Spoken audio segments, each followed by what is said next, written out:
Hello and welcome back. It's Miss History and part 4 of the Mary Surratt series.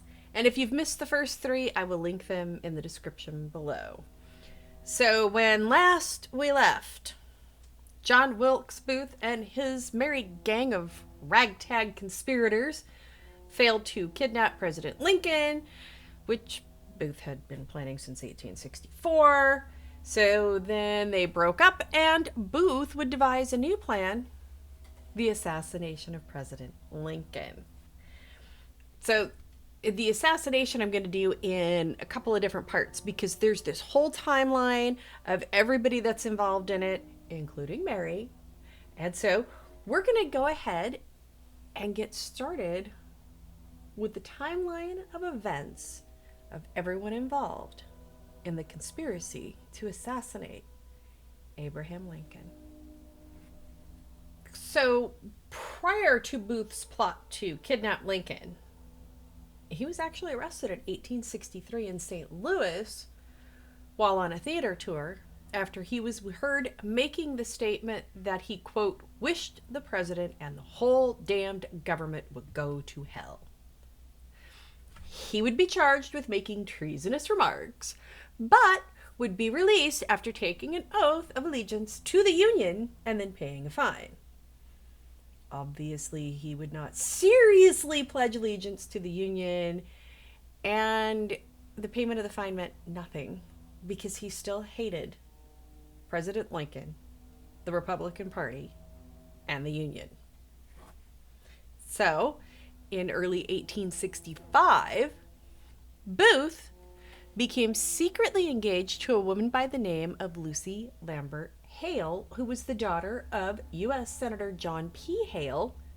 The engagement would be approved by her mother, and she would write to Booth, Lucy's mother, quote, "You have so often been dead in love. Be well assured she is really and truly devoted to you."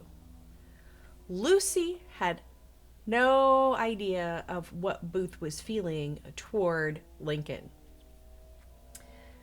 Like I said, in 1864, Lincoln would win his second term, and it wasn't long after that Booth and his older brother Edwin would end up having a falling out, as Edwin was very pro-Union. Edwin would tell Booth that he was no longer welcome at his home. Booth would then argue with his sister Asia, saying about Lincoln, quote, "That man's appearance, his pedigree, his coarse, low jokes and anecdotes, his vulgar smiles, and his policy are a disgrace to the seat he holds. He is made the tool of the North to crush out slavery." Asia would say that Booth went on wild tirades about the war and Lincoln. Booth would then attend the second inauguration of Lincoln on March 4th, 1865, with his secret fiancée, Lucy. He would later say that he had the perfect chance to have assassinated Lincoln on that day had he so desired. Booth would learn that Lincoln was to attend a play at a hospital near the soldiers' home and would assemble his team to kidnap the president. But Lincoln changed plans. Booth would learn that the president attended a reception at the National Hotel in Washington that night. The hotel where Booth happened to be staying. Guess you could say lucky for Lincoln, missed opportunity for Booth. In March of 1865, Booth was supposed to play the lead role in The Apostate at Ford's Theater. But this is a role that he would walk away from, as well as his entire acting career.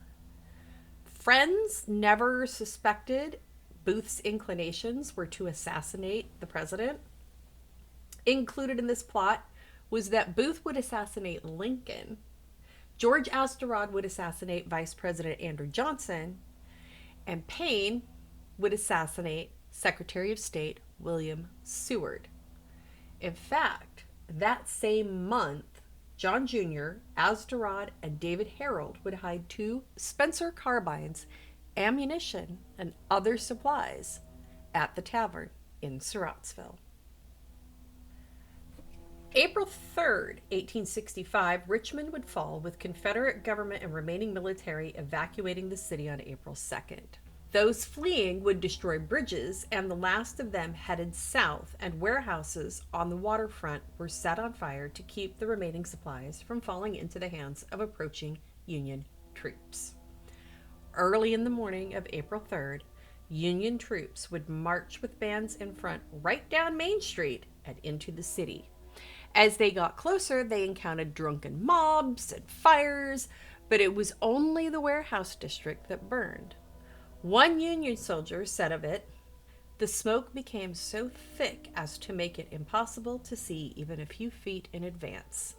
The scene that met our eyes here almost baffles description. Pandemonium reigned supreme. The street we were in was a one compact masses of frenzied people, and it was only with the greatest difficulty that we were able to force our way along. At length the heat became so great that we could proceed no further. Our hair and beards were scorched, our clothing smoked, the air we breathed was like furnace blast." On a lamppost I read the words 14th Street. So some have claimed that it was the Union that set fire to the warehouses, but it was actually the Union that would put those fires out. John Surratt happened to be in Richmond, but Mary was not aware that he had gotten out prior to Jefferson Davis ordering the evacuation of the city. John had been given $200 in gold in order to deliver it to General Edwin Gray Lee in Montreal. In fact, John left the city the morning of April 1st, while Mary was in Surrattsville for unknown reasons, and would return the same day around supper time in the company of her brother, John Jenkins. On Sunday, April 2nd, still not knowing that John had left the city, Mary would ask boarding house resident Louis Weichman to go to the National Hotel to find Booth and tell him that she needed to speak with him, stating that if he were unable to find Booth, he should find Astorad. Weichman would find Astorad at the Pennsylvania House, standing outside with two horses, one belonging to Booth, and the two would ride to the boarding house, where Astorad would meet with Mary, while Weichman waited outside with the horses. No one knows what the meeting was about. This would be the visit that would mark a drastic escalation in Mary's direct participation in the plot to assassinate the president. After the meeting, Weichman would ride with Astorad to church. Weichman would suspect that Mary's visit to Surrattsville on April 1st was connected in some way to her meeting with Astorad. Later, on the afternoon of April 2nd, Mary would again ask Weichman to go back to the Pennsylvania House to request of Astorad permission for her brother to use one of the horses so that he could ride back to Surrattsville. Weichman would go to make the request, but Astorad would say that he needed permission from Louis Payne. The two would then make the request of Payne, which Payne would deny. Weichman would relate this information to Mary, who became angry and told Weichman that she found it very unkind of Astorad, as she had been so kind as to him and even gave him her last $5. While Booth and John Jr. were the ones in charge of the horses, it was curious why suddenly Payne was in charge. But with John out of town and Booth wrapped up in his latest plot, it became apparent that Payne's role was even more important. And though it was risky to say no to Mary, because she was John's mother and the confidant of Booth. On April 3rd, 1865, John Jr. would show up at his mother's boarding house in the early evening. He was unaware that Richmond had fallen and actually did not believe Weichman when Weichman told him, and actually said of the news that it was incorrect, as he had just seen Confederate President Jefferson Davis and Secretary of State Judah Benjamin. He said everything appeared well. John would make a rush to exchange some of his gold for cash with a man named John Houlihan, who was also a resident of the boarding house, and he would again depart for Montreal on the morning of April 4th. It's not known whether or not Booth was present on the evening of the 3rd, but what is certain is that John's obligation to the Confederacy outweighed his obligation to Booth. John felt he was responsible in carrying out his original assignment from Judah Benjamin and would arrive in Montreal to await further instructions from the rebel agents living there. Either John was not part of the assassination plot, or he had not been given a clear role from Booth. Either way, his trip to Montreal would turn out to be a life-saving one. The week after the fall of Richmond in April of 1865 was the Catholic Holy Week, but the events happening in the South were what was really capturing the attention of everyone. General Ulysses S. Grant of the Union would battle General Robert E. Lee of the Confederacy in Virginia, where Lee would finally surrender. In North Carolina, Union General William T. Sherman would chase Confederate rebels and would claim victory in Durham. This would be the official end of the war. However, there would be continued battles and rebellions in some of the South. It is assumed that Confederate President Davis and his staff approved of the original plot to kidnap President Lincoln, but not that there was a new plot to assassinate him. That said, it's also assumed that Jefferson Davis may have been aware of the target on Lincoln's life, as days following the fall of Richmond, a group of rebel soldiers led by Colonel John S. Mosby had devised a plan to slip into Washington and plant explosives in a hidden tunnel under the White House to kill Lincoln as he met with his cabinet. This plot would actually fall apart on April 10th, 1865, when a Union cavalry regiment tracked Mosby's group, fired on them, and captured their explosive expert, Thomas Harney. It's believed that Booth knew of this plot, but that he also believed the plan was the work of the Confederate espionage network in New York. Booth had plans of his own that he hoped to carry out before they could carry theirs out. Booth would attend a speech given by Lincoln on April 11th, 1865, where Lincoln would promote voting rights for black men. This did not sit well with Booth. Also on April 11th, 1865, with John still in Canada, Mary would again ask Weichman to contact Booth so she could borrow his carriage and ask Weichman to come with her to the tavern, stating that she was collecting on a debt owed to her by a former neighbor.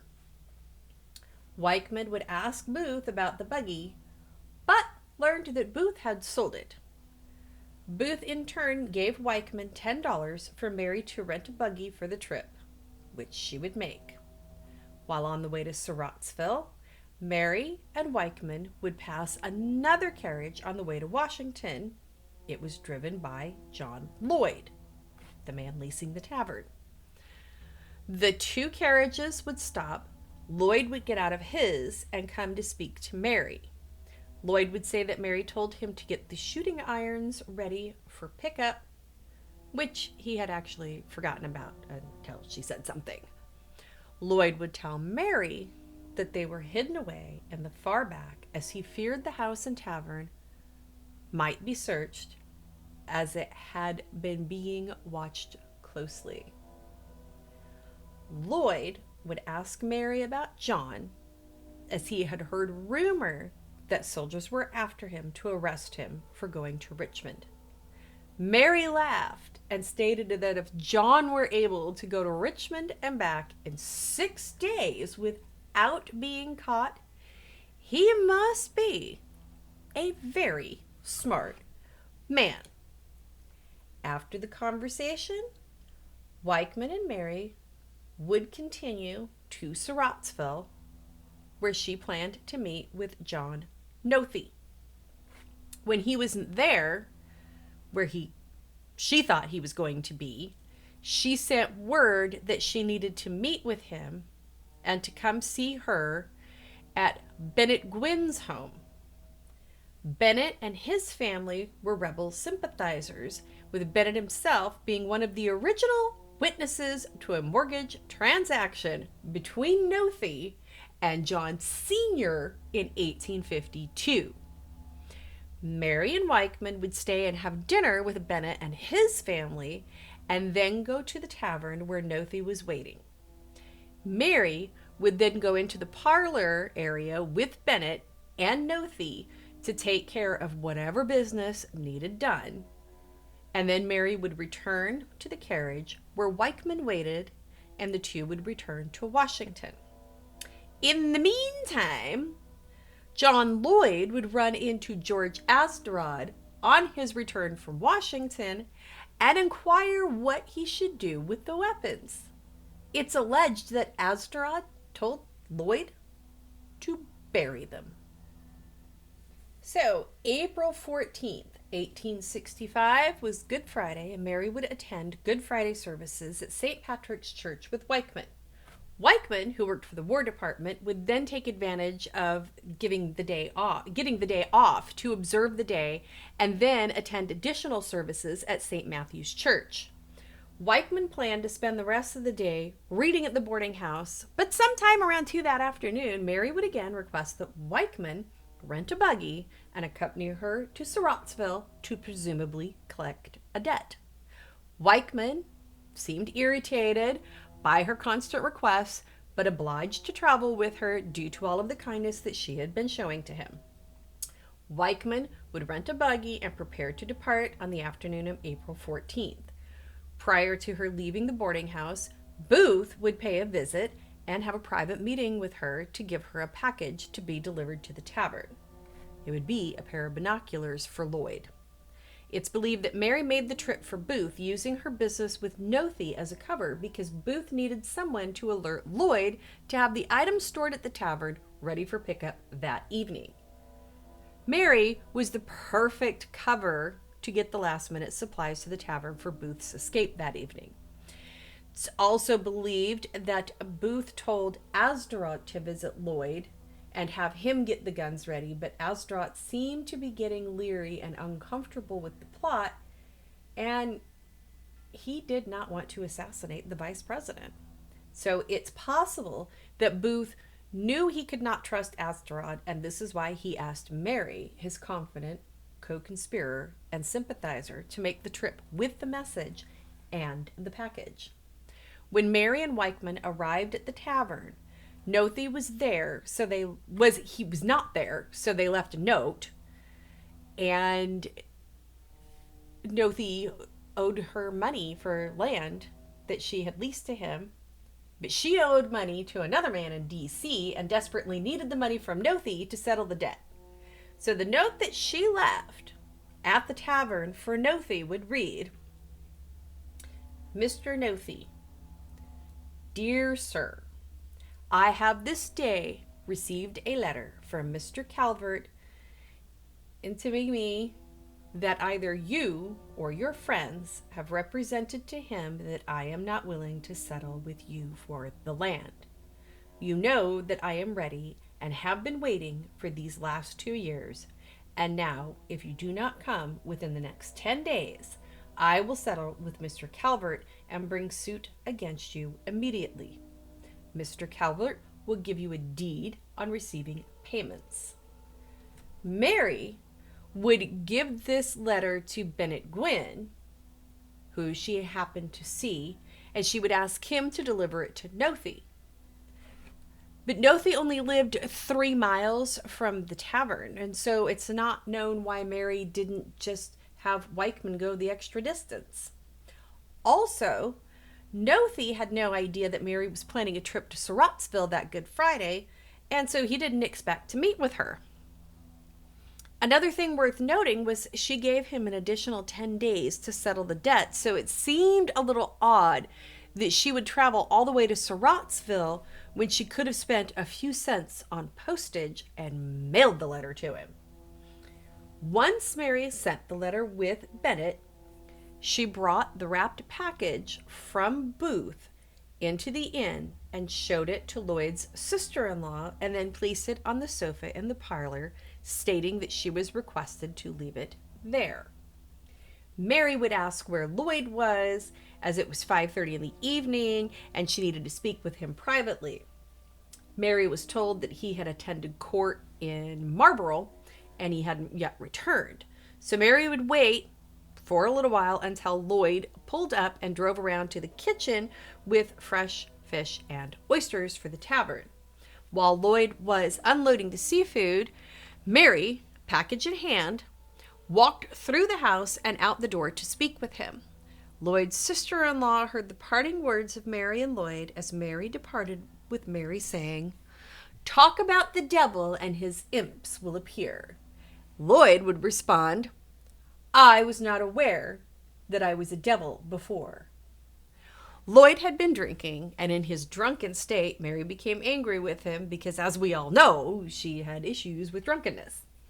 Mary would say, "Well, Mr. Lloyd, I want you to have those shooting irons ready. There will be parties here tonight who will call on them." She would then hand him the package from Booth and tell him to have 2 bottles of whiskey ready, as they would also be called for that night. After she delivered the package and the messages to Lloyd, Mary would return to the front of the tavern where Weichman waited and climbed into the buggy for the trip back to D.C. Weichman had just gotten the horse to move when the buggy's front spring bolt snapped and was detached from the axle. So Mary would have to hurry back into the tavern and then request the help of Lloyd in fixing the axle, which he was able to do regardless of his intoxication. Mary was seemingly anxious to get back to the boarding house because she was apparently supposed to be meeting a gentleman. When Weichman asked if that gentleman would be Booth, Mary did not respond one way or another. They would arrive in the city amid a large Union victory celebration as the sun started setting behind them, and Mary stated, "I am afraid all this rejoicing will be turned into mourning and all this glory into sadness." Mary would be dropped off at the boarding house around 8:30 by Weichman, and he would return the horse and buggy to the stable around the corner. Upon his return to the boarding house, he and Mary would have a late supper. Meanwhile, the evening of April 14th, 1865 of Good Friday, would have Booth at Ford's Theater to collect his mail. Booth, having performed at the theater, would have access to every part of the theater. He also had a good relationship with theater owner John T. Ford, which is why his mail was sent there. While there, he would learn from the owner's son that President Lincoln would be in attendance that evening with Ulysses S. Grant and Mrs. Grant to watch the play Our American Cousin. This would spur Booth into action, and he would immediately start to make plans for assassinating the president that evening. Booth made arrangements with the livery stable owner for 2 horses and an escape route out of the city. That evening, Booth would inform his fellow conspirators of his intentions to assassinate Lincoln. Payne was to assassinate William Seward. Astorad was to assassinate Vice President Johnson. Harold would aid in their escape out of the city and into Virginia. According to historian Michael Kaufman, by Booth targeting the president and his 2 successors, his intention was to decapitate the Union government, thus throwing it into a state of panic. However, in 1865, the second presidential successor would not have been Seward, but rather the president pro tempore of the U.S. Senate, Lafayette S. Foster. Today, that would be the Speaker of the House. The added possibility of assassinating General Grant would have further added to the chaos that would be left in the wake of all of it. That evening, while having dinner with Weichman, Mary would answer a knock at the second floor main entrance around 9 p.m. Weichman heard the front door open and footsteps move into the parlor area. He could not hear the conversation, and the visitor only stayed for a few minutes before departing, but he believed that the visitor was Booth on his final visit for that day. Boarding house resident Eliza Houlihan was waiting for Mary so that the two could attend the Good Friday evening mass. It would be 9:15 p.m. when Mary agreed to go, regardless of the fact that mass had started 2 hours prior. Mary would put on a large bonnet and grab her shawl, and the two ladies would leave to attend the service. As they proceeded down the street, only a short distance, they decided to return to the boarding house.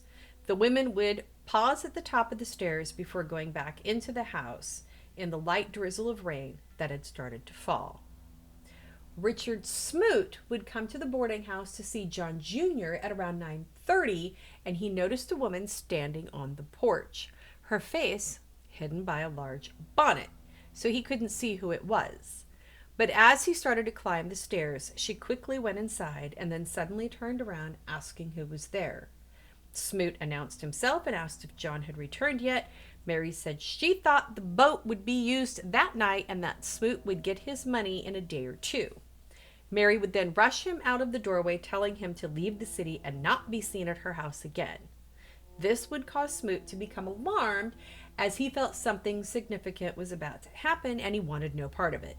Due to the late hour, he knew that he would likely not be able to get out of the city and into Maryland, as the last public coach going over the Long Bridge into southern Maryland left at 10.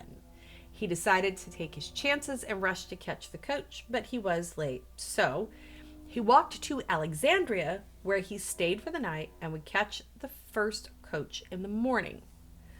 Mary would be in the parlor on the second floor with residents Anna, Eliza, and Nora, and they would later be joined by Weichman. Mary seemed agitated and irritable, but when asked what was wrong, she simply said she was very nervous and did not feel well. There was a torchlight procession, and Mary would ask Weichman where it was going, and was told that they were headed to the White House to serenade the president. Suddenly and unexpectedly, Mary asked Weichman to pray for her intentions. This is common in Catholicism, where fellow practitioners are sometimes asked to pray for each other's intentions, i.e., to pray for what they had done or what they were planning to do, to pray that it is the correct path, and not for their own glory, but for God's glory. When Weichman asked about her intentions, she did not answer him. She just asked again that he pray for her. Weichman, Anna, Olivia, and Nora were laughing and teasing each other in the parlor, but Mary was becoming increasingly tense, which the playful banter of her guests was not helping. Eventually, Mary would yell at them, thus causing them to retreat to their rooms for the rest of the evening. The plot to assassinate the 16th President of the United States had many moving parts and many people involved. Be working on the details surrounding the actions taken by those involved in the assassination plot, and I hope that you will join me for it.